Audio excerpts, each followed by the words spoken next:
The biggest excuse I hear people say as to why they can't eat healthy is because they can't afford it, or at least because they think they can't afford it. If you think you can't afford to eat healthy, you have been fed a lie. Now, first, my name is Asher Kleiber. I'm a registered holistic nutritionist, and I help women nourish their bodies so they can overcome things like bloating and digestive pain and have abundant energy. If you need more of that in your life, please subscribe and join the community here. In today's video, I'm going to share 12 ways that you can save money while still eating healthy. And the last tip you're going to want to stick around for, because this has saved me hundreds of dollars every year doing this. Now, I totally understand everyone is in a different place financially.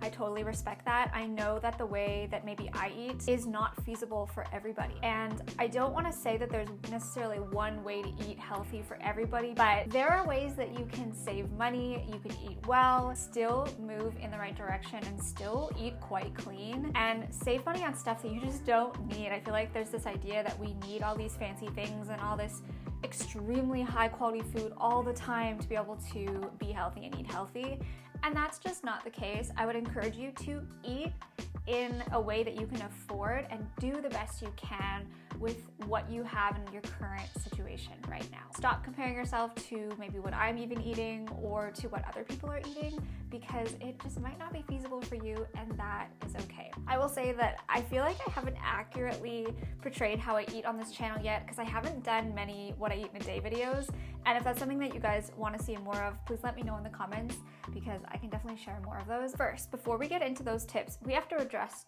two of the most important things that are really stopping you from eating well and making changes for your health. The first one is you very, very likely have a limiting belief in this area. Now, I'm gonna step on people's toes, okay?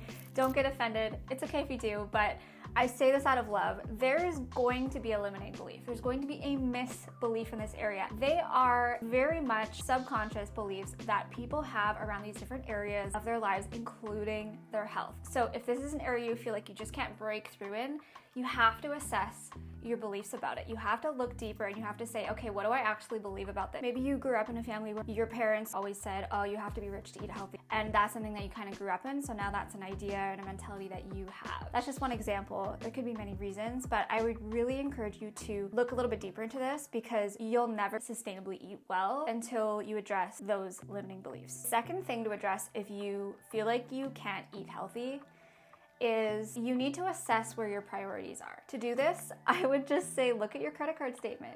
Where is your money going? Wherever your money is going, that is what you are prioritizing. That shows so much more where your priorities are than what you might think. So look at your credit card statement, actually pull it up and see where your money is seemingly disappearing to, because you'll probably be really surprised. And you might have a little more disposable income to put towards eating well. And just assess, okay, how much am I spending on hair, clothes, nails, skincare, even maybe health tools or supplements that you don't actually need.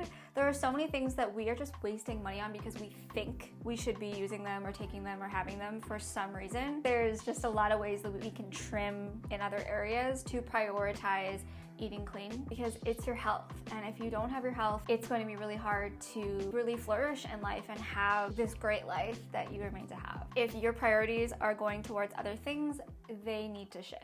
Let's talk about some ways that you can actually save money now eating healthy. I have 12 things. The first one is a common thing, but it's to buy in bulk. Obviously, you've probably heard this, but it really can go a long way buying things in bulk. You can buy teas, you can buy spices.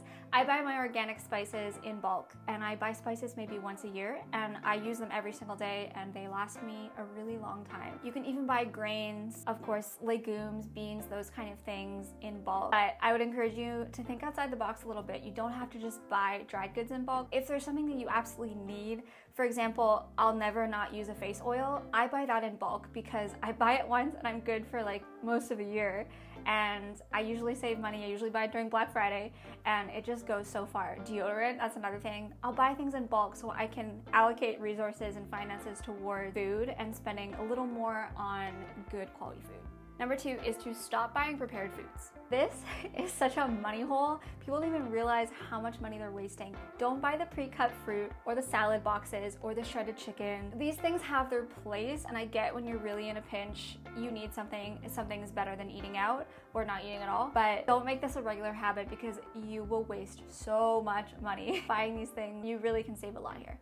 Number 3 is to figure out where you can minimize time and money elsewhere. Time is precious, you know, time is money, right? And if you don't have the time to meal prep, you're going to be wasting money eating out. If you don't have the time to do the things that are important for your health, you need to make the time. You need to shift those priorities. You need to assess, where can I trim things from my life? Where can I minimize? And make sure I have the time to do the things that are really important, such as meal prepping.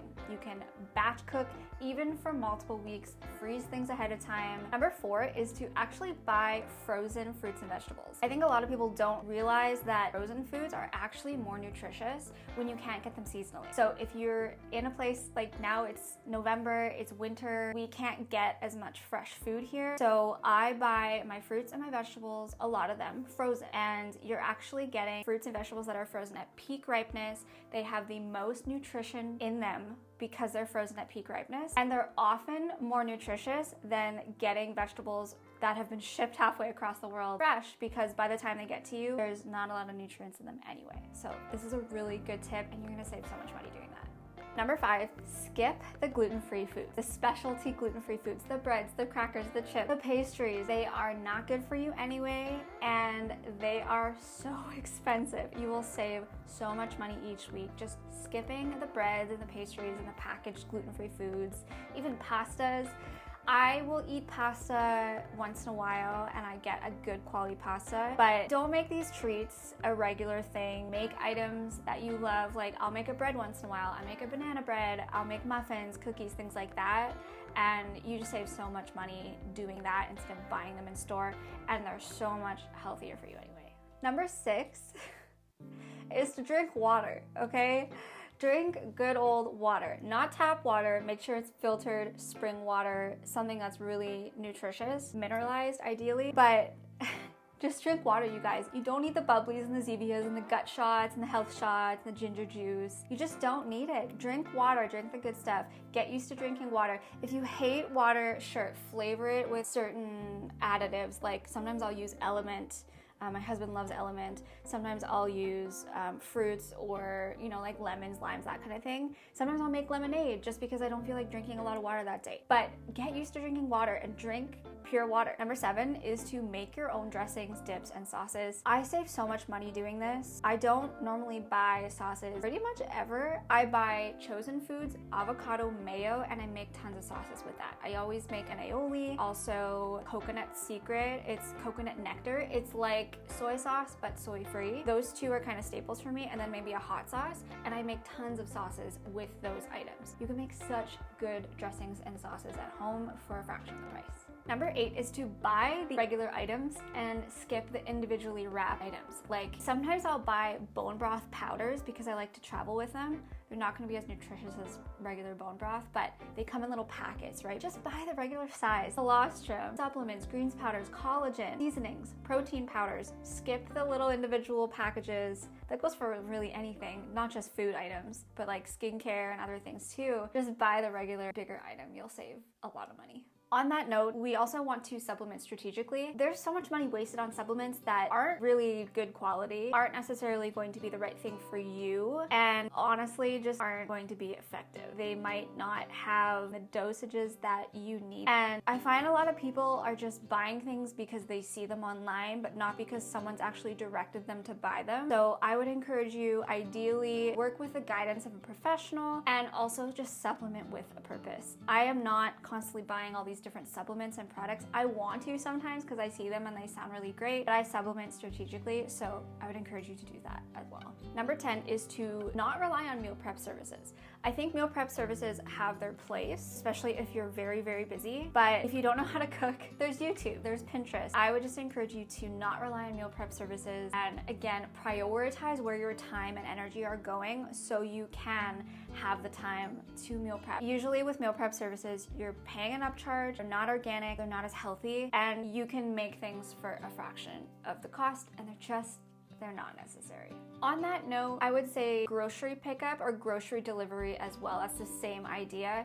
If you really don't have the time, yeah, get your groceries delivered. But if you can spare the half an hour, I will do the collect at Superstore. I don't know what it's called, but you pay literally $1 when it's not peak hours. And I'll do that sometimes if I'm short on time and I just want someone to give me my groceries in my car. Okay, 11 is to take charge of the social hangouts and steer your group events to a more budget-friendly idea instead of just going out to eat or spending a lot of money on, you know, different outings. There's so much that you can do for cheaper, and again, you can use your money to prioritize health and eating well and buying supplements strategically and the things that you really need for your health. I will do a potluck brunch oftentimes where everyone brings a dish. I always prepare something that I can eat and just choose cheaper or even free activities. My last tip, and probably the most important because it saves us hundreds of dollars, is to buy half a cow or buy a quarter of a cow and store it in your freezer. You have meat all winter long. This saves us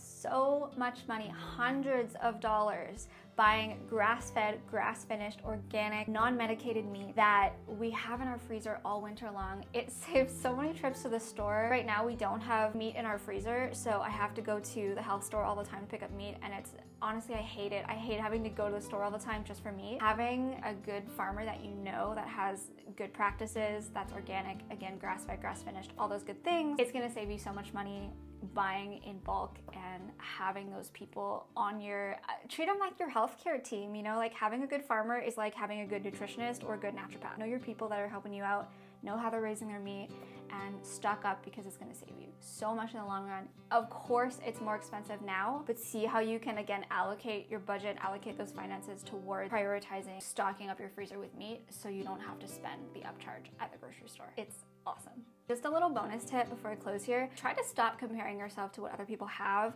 I feel like that is where money just flies out the window, is when we are looking at what other people are buying, are spending money on, trips they're going on, supplements they're buying, whatever it might be that you're into and that makes you feel like you're missing out. You're not missing out. If we didn't have social media, we would never see those things. So I feel like if we just try to like check out a little bit of social media sometimes and just try to focus on what you do have and being thankful for what you do have, you're gonna spend less money and then you'll have more money to prioritize good quality food. Can you live without the fancy almond milk frother or almond milk maker, the air fryer, or even the Instant Pot? You can. I've done it. I don't have an air fryer. I don't have an almond milk maker. I have an Instant Pot, but it's broken and I'm fine. And I cook all my meals from scratch. So if I can do it, you can do it too, okay? If you want some more clean eating inspiration, check out this video where you can break a sugar addiction in just 2 weeks. I'll teach you how to do it.